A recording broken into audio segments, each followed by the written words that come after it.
Welcome in everybody to the TK Pod. My name is Tyler Kluver. I was once a Division 1 football player. I am now a podcaster, fitness coach, and CrossFit athlete, doing all of that as a husband and father of two. This show is an audio journal, a spot for me to vent or ramble about thoughts I have relating to fitness and health, my personal competitive aspirations, business, entrepreneurship, and more. I hope that each show can provide one small bit of value for you, the listener. Regardless, I'm glad you're here. Let's have a day. Let's go.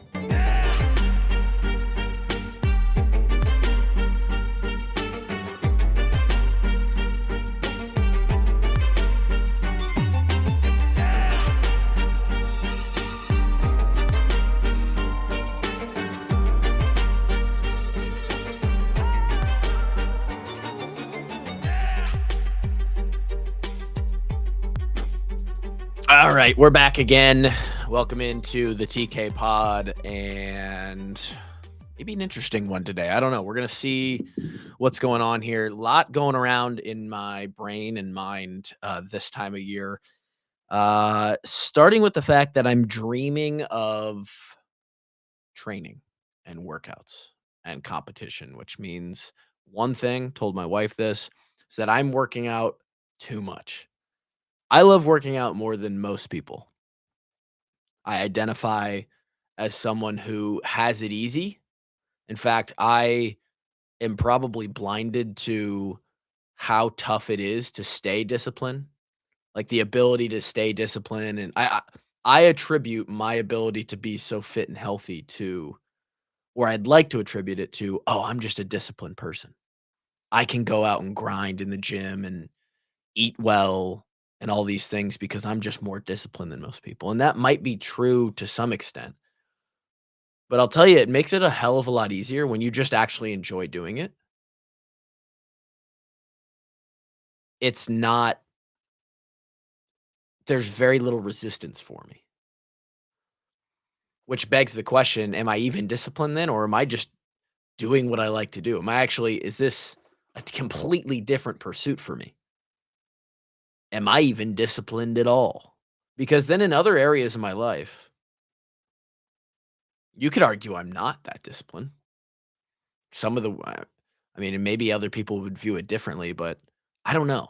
That's something that bounces around in my head all the time. I love working out, and so it's really not that hard to go out and do it. Therefore, it doesn't take a lot of discipline. It's like going to the beach or for watching movies or any other hobbies that you might have that you enjoy doing. Does it take discipline to go do those things? To go do hobbies that are fun and enjoyable?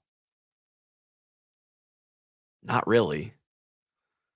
And that is what fitness is for me. That is what working out is for me.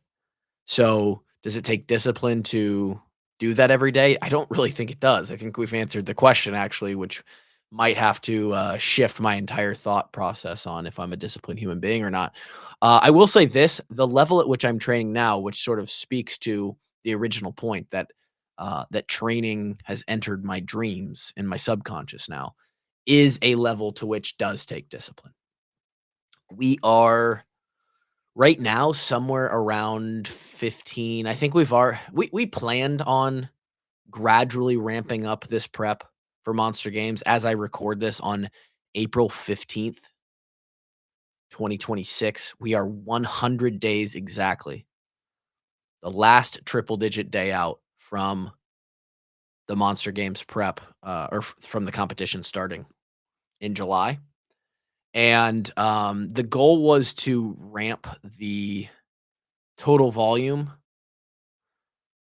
which is nuanced in a way, but to eventually upwards of, 17, 18 plus hours, maybe 20 hours a week if you really count cool downs and warm ups and all that stuff.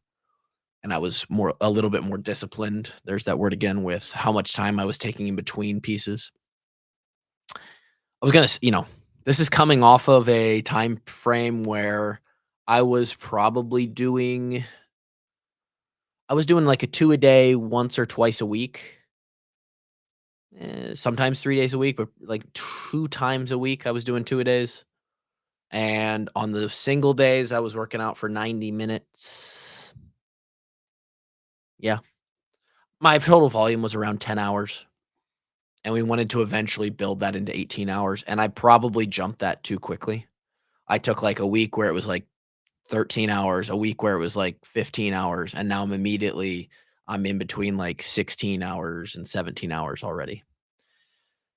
I feel fine.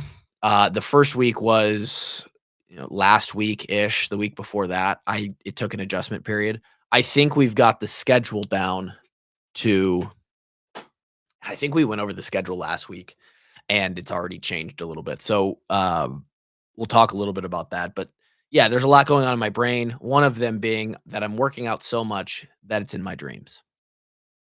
I'm like having these weird dreams that don't make sense about like doing a workout, crossing the finish line, looking down the competition floor and seeing other people, like seeing the clock, all this stuff. So I used to hear about the games athletes in interviews would talk about how as they got closer to the games, they would start having dreams like that because it's just their entire life. It consumes them, and we've made it to that point. And let's be honest, I don't need to be here. I don't need to be at that point. I enjoy working out. I enjoy the competitive side, the advanced side of increased training volume and doing it as a sport and not just to be healthy for now. I don't know if I enjoyed enough.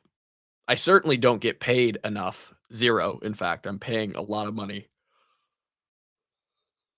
I am negative on the financial side of this. Excuse me. To go and do this competition, this one competition. So, um, yeah, I'm just not getting enough out of it to make that a consistent thing. But for 100 days here, we are locking in. And it really is this 100-day race. I put under the fitness leg of today's podcast notes, just don't get hurt. We talked about that last week. Or a couple weeks ago about how I'm sort of managing mentally about uh, thinking about this prep.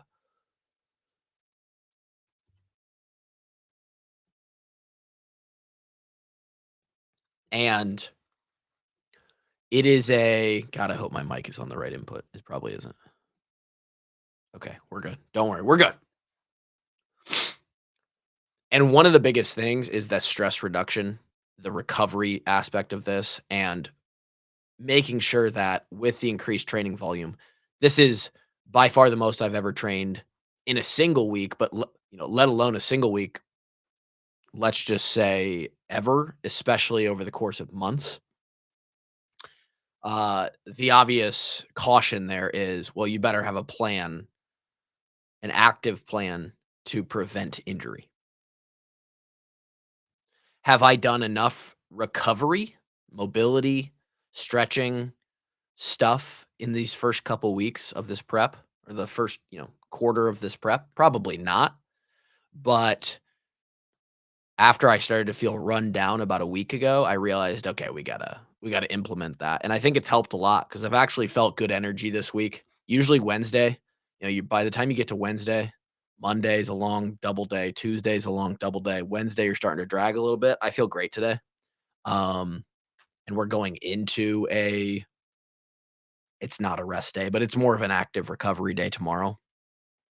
Um, So we're feeling good, and we just have to avoid that. And usually the getting hurt happens around lifting. You're not gonna get hurt.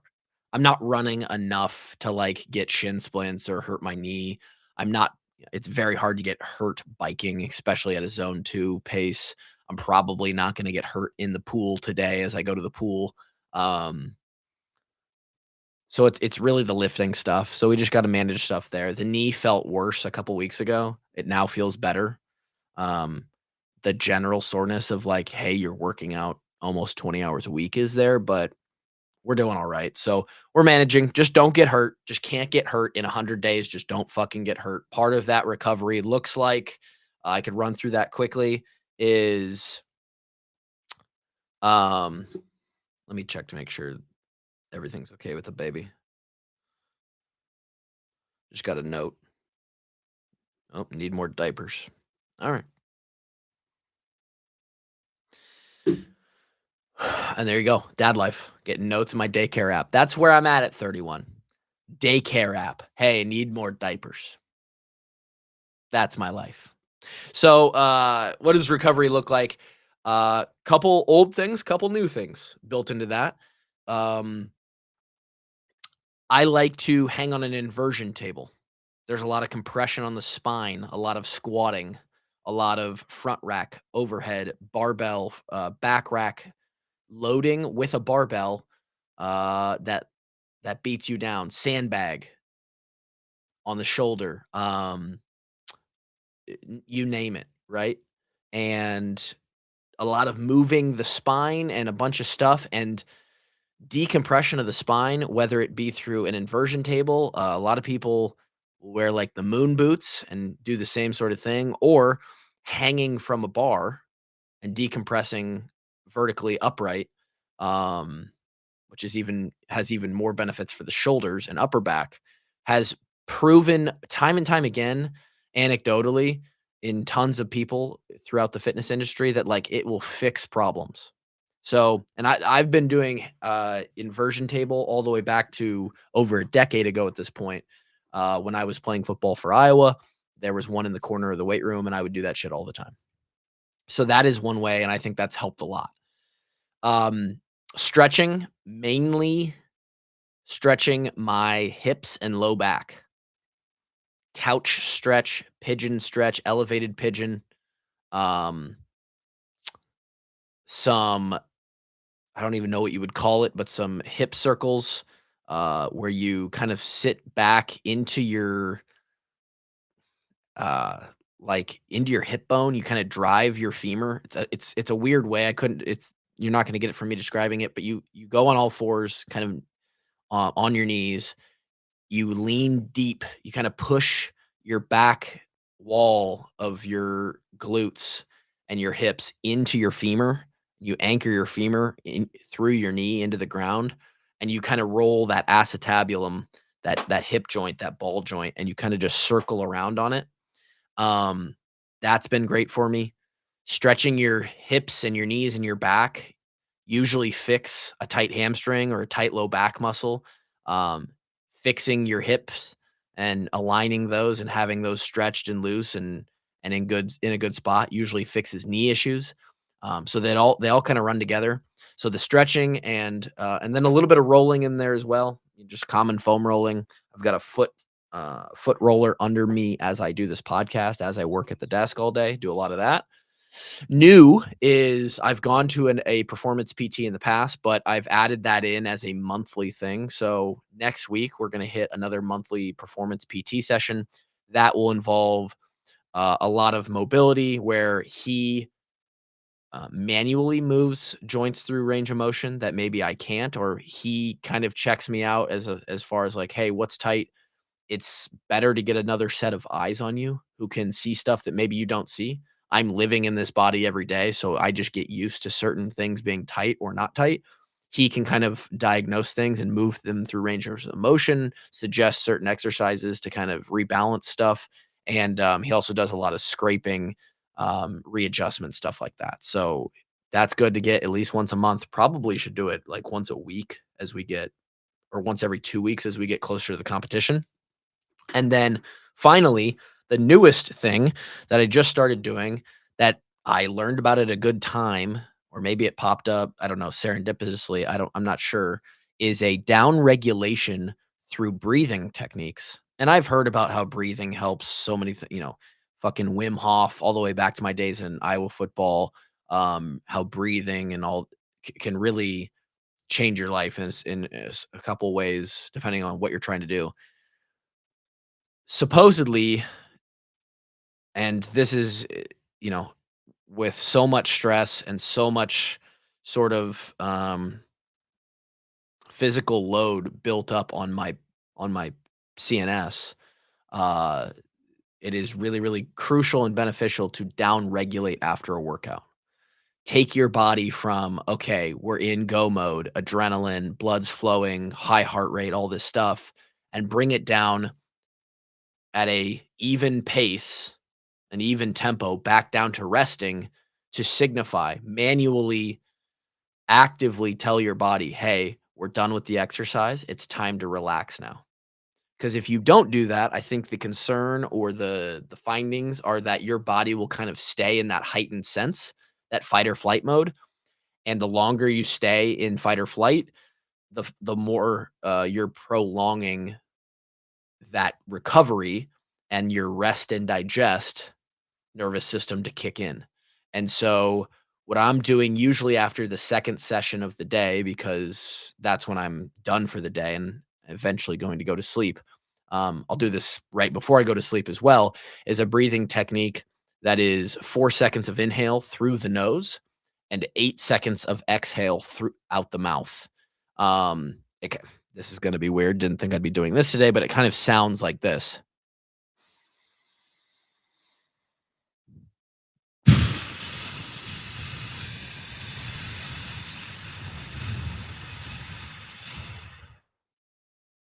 That's the tempo. Really slow. I mean, if you do it correctly, that's 12 seconds for one in and out breath. You get 5 breaths throughout the minute. It slows down your heart rate. It centers you. It kind of brings you mentally into, okay, I'm here. I'm present with my body. It's a little bit of foo-foo, kind of like, you know, monk kind of shit. But I think it physically works and it tells your body you feel better after doing it. And it's not even necessarily the ultimate benefit is not something that you're going to feel. It's just that your body subconsciously, your nervous system, all of you, your cells is recognizing, okay, we're done with the hard stress activity that was just, given to us as a stimulus. We can now start to recover from that. I think it's working. My only data for that is like sleep and, sleep score, recovery score on my Garmin. But since doing it, my scores have actually gotten slightly better. And that is with increased volume over the last 2 weeks. So we'll take it. Um, that is kind of where we're at. We're again, last week we talked about how we're going to follow Misfit programming for the next, basically through our prep. I really, really like through that prep, there will be 2 phases, that Misfit goes through. I will almost be able to get all the way through phase 2. Um, by the time we get to I'll have to cut it off a little bit. The competition will happen before phase 2 ends, but will be towards the end. So I'll get to go through, like, 2 full cycles, 2 full progressions of lifting and skills and all this stuff. Really, really like the way it's set up. There is 2 hours a day-ish, programmed on Misfit alone, maybe more if you take depending on how much rest you take. And then on top of that, I'm adding 3 extra sessions, a swim session, a rowing interval session. I guess I'm inserting the rowing intervals for something different. Um, I'm adding on top of that stuff an extra bike and an extra run. Um, every week and an extra swim. So just extra cardio on top of what Misfit's already programming. Really like the skill progressions, really like the lifting progressions that I'm in, and the template for anyone who is really into this. It's a very, very niche group here. The way they've set up this off season cycle of 1 and 2, the next 16 weeks basically, is giving. If you're smart enough, they give you the tools to kind of mold it to fit your schedule and fit what you need. And so I'm on a little bit of a conditioning bias, doing a lot of conditioning, 2 conditionings a day basically. Um, and that's what I need. Um, with that, I swam last week on Thursday. First swim went well, better than expected. I was able to swim 800 yards, about a half mile. Um, more than I maybe thought I was going to be able to do. It took me almost an hour. After I stop recording on this podcast, I'm going to go swim again. I'm moving the swim after 1 week from Thursday to Wednesday because Thursday, again, part of this is just what's naturally programmed and the days that they happen on the Misfit programming. Thursdays, I want to be able to do a long bike, which is what's programmed for Misfit. And then the afternoons, I want to mess around with sled pushes and some interval running with a vest on. Um, and kind of that stuff to prepare for the outdoor baseball field event that will happen at Monster Games. Um, and the swim just kind of worked better on Wednesdays. So Wednesday mornings are now my swimming day. I'll go in today. The goal is to pretty much just do what I did last week, but feel more comfortable, just get better, get more efficient in the water. And because I've literally started at zero, I think that will happen fairly quickly. Goggles fit great, swim trunks, perfect, or whatever you call those, like your race compressions or whatever. Got some earplugs, realized after one day of swimming that much in the pool that gonna need some earplugs. So I got those ready for today. And basically just did 25 yards down, which is what the pool is, rest for about a minute. And I did that 36 times last week, and that equaled half a mile. This week, the goal is to do essentially that, but throw in a couple down and backs, so a 50. And it's really just progression from there. Next week, the goal will be to do more 50s than, maybe half 50s and half 25s. And I'm gonna kinda stick around that 800 meters, right? Maybe I'll increase volume once I get a little better and more efficient, and I can fit more swimming into an hour time frame. But eventually, the goal would be to do the entire session is all down and backs, all 50s. And then at that point, I can start doing a couple 75s or a couple hundreds instead of a 50. Ideally, within 10 to 12 sessions, I can build this volume and my ability to do hundreds, um, hundreds on a time frame, right? So every what would that be? Like every 3 minutes, do 100 meters or something along those lines. Um, Probably at some point mess around with trying to go 200 straight or 300 straight once I build up that volume. And then basically it's going to be a race to how quickly can I get that volume? How quickly can I get to a point where I can swim that long without not getting absolutely gassed? And then those last few sessions in late June, early July will be, can I recreate a swimming workout that competitions have done before? Can I increase intensity to where I'm now actually swimming for time? And can I add and implement like getting out of the pool and doing squats or burpees, or maybe even sneak a dumbbell into the pool and look like a fucking weirdo for one day and do some snatches or push press or something to make it a CrossFit workout, a couplet, a triplet, and push intensity there. And then basically that's about it. I'm going to get about 16 sessions in the pool if I only go once a week. I might go twice a week as we get closer. I'm not going to have some crazy amount of water time for this. And realistically, like, I just need proficiency. I don't need to be elite. I don't need to win this swimming workout. That's not the goal. The goal is to not get last. The goal is to get in the middle somewhere. And I have a pretty good idea of the fact that I probably started in the pool more ahead of most people in this prep or that I'm going to be up against. Some might have a bigger swimming background than me, but I feel good about it. So um, I'm not gonna get last in the pool, and we'll make sure of that, but we'll see how high we can push that ability, and, that might be one of the more interesting, progressions as we go along this prep. Um, Otherwise, workouts are good. There's not a lot else going on. We're in week 1 still of the official Misfit off-season 1 program, so week 1 of a bunch of progressions, lifting and skill-wise, and then we're doing some good metcons and conditioning stuff. Um as far as other stuff goes around right now, business-wise, and thank God, quarter 2, as far as the walk-ons and what actually brings me income and allows me to live and eat is, we're in the slowest quarter of the year, and that is both work-wise and financially. It just kinda lines up. In quarter 1, January, February, a little bit of March. You're able to ride that football off season. I mean, hell, the college football national championship wasn't until the second half of January this year. So you're into January and you're still talking college ball. Um, and then you get to ride a little bit of the basketball wave. NFL obviously goes into February. And then you ride that basketball wave through March. And for Iowa, that was great this year, obviously. So we've had a increased or a we held on. We were able to hold on to a lot of that football season listenership. Um, Obviously during football season, quarter four and most of quarter three, August, September of quarter three. June is or July is slow, but August and September, all of that is in the season. So those are, the prime months. That basically leaves quarter two, the fiscal quarter two of April, May, June as the slowest time of the year for me. So much so that in June, maybe even late May, but in June and July, we go down to one episode a week that goes out to the main show.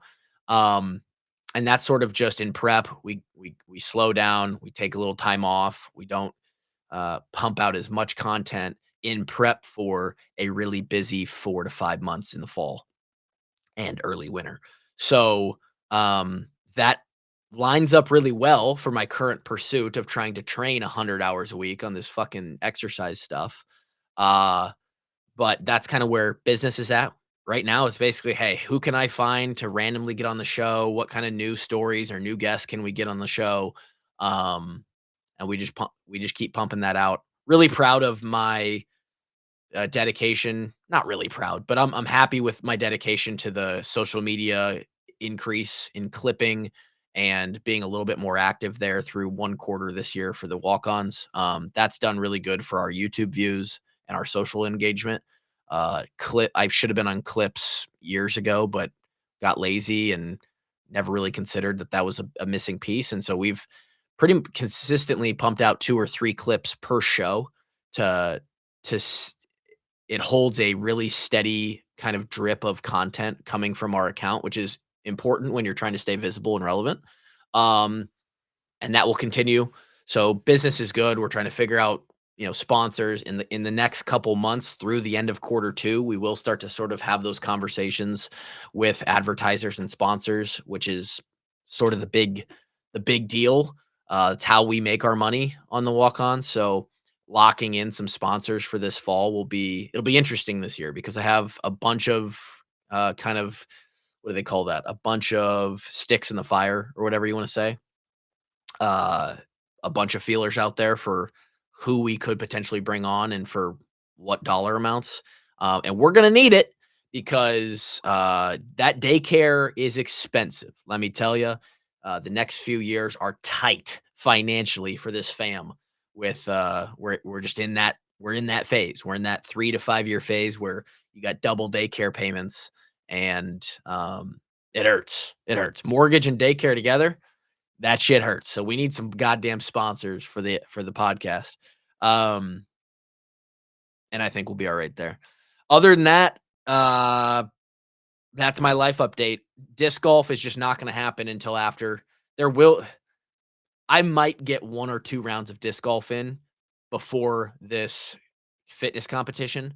Right now, my days are booked pretty good with what I'm doing. I should be able to find a Thursday or a Friday here and there where I could go play for 90 minutes, an hour, especially because the course is half mile from the house. But as far as going out and consistently playing and having that as a hobby, that shit is not going to happen until after July. It's going to be an August, September into the fall thing because the fitness competition is the priority this year. But what is fun about that is the pro tour of disc golf started a month ago. That starts in March. I think there's actually a couple tournaments in late February that are like out in Arizona and places that are nice. And my enjoyment as like a hobby watcher of the sport is great. And it actually fills my motivation meter. Like every time I'm watching, I'm like, oh, I'd love to go play around a disc golf. It kind of fuels that fire for the hobby.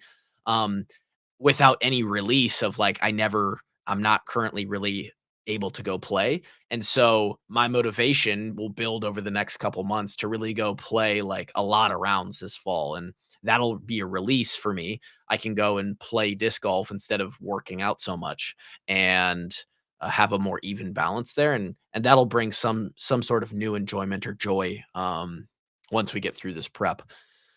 But just watching, no playing right now. And then the other things I'm thinking about currently, this is just random shit, but this is what this podcast is into my 30s now. My main goal in life, just in the macro, is I would like to I'd really love if my wife and I could just stay healthy and be around for the next 30 years. That's all I want.